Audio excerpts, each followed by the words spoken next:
Assalamualaikum warahmatullahi wabarakatuh.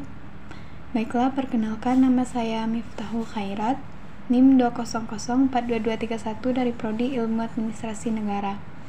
Baiklah, pada video kali ini saya akan menjelaskan materi tentang kompensasi sumber daya manusia pada mata kuliah Manajemen Sumber Daya Manusia Sektor Publik, dan dosen pengampu yaitu Bapak I.I. Permana. Konsep kompensasi. Kompensasi adalah segala sesuatu yang diterima, baik berupa fisik maupun non-fisik. Kompensasi juga berarti seluruh imbalan yang diterima oleh seorang pekerja atau karyawan atas jasa atau hasil dari pekerjaannya dalam sebuah perusahaan dalam bentuk uang atau barang, baik secara langsung maupun secara tidak langsung. Istilah ini amat sangat berhubungan dengan imbalan finansial yang diberikan kepada seseorang atas dasar hubungan pekerjaan. Jenis kompensasi. 1. Kompensasi langsung. Kompensasi langsung adalah segala macam imbalan yang berwujud uang seperti gaji, macam-macam tunjangan, THR, insentif, komisi, bonus, pembayaran prestasi, pembagian laba perusahaan, dan opsi saham. Selain itu, segala jenis pendapatan yang menambah penghasilan bruto tahunan karyawan dan dikenai pajak penghasilan pasal 21. 2. Kompensasi tidak langsung.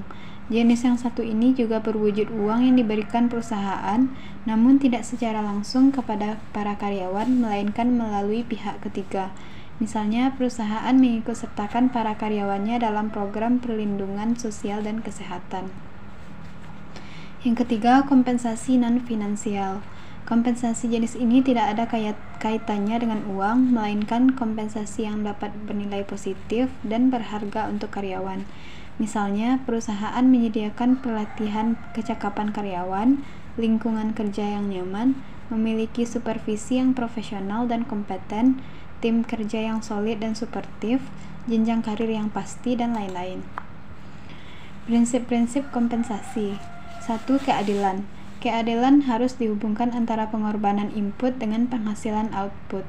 Artinya, semakin tinggi pengorbanan, semakin tinggi penghasilan yang diharapkan. Yang kedua, kelayakan. Kelayakan ini dibandingkan dengan pengupahan pada perusahaan-perusahaan lain menggunakan peraturan pemerintah tentang upah minimum atau menggunakan kebutuhan pokok minimum. Sistem kompensasi sumber daya manusia. A. Sistem prestasi. Upah menurut sistem prestasi kerja sering juga disebut dengan upah sistem hasil. Pengupahan dengan cara ini mengaitkan langsung antara besarnya upah dengan prestasi kerja yang ditujukan oleh karyawan yang bersangkutan. Sedikit banyaknya upah tersebut tergantung pada sedikit banyaknya hasil yang dicapai karyawan dalam waktu tertentu. Cara ini dapat diterapkan bila hasil kerja dapat diukur secara kuantitatif. Cara ini dapat mendorong karyawan yang kurang produktif menjadi lebih produktif. Cara ini akan sangat menguntungkan bagi karyawan yang dapat bekerja cepat dan berkemampuan tinggi. Contoh kompensasi sistem hasil yaitu per potong, per kilo, per liter, dan sebagainya. B. Sistem waktu. Besarnya kompensasi dihitung berdasarkan standar waktu seperti jam, hari, minggu, bulan.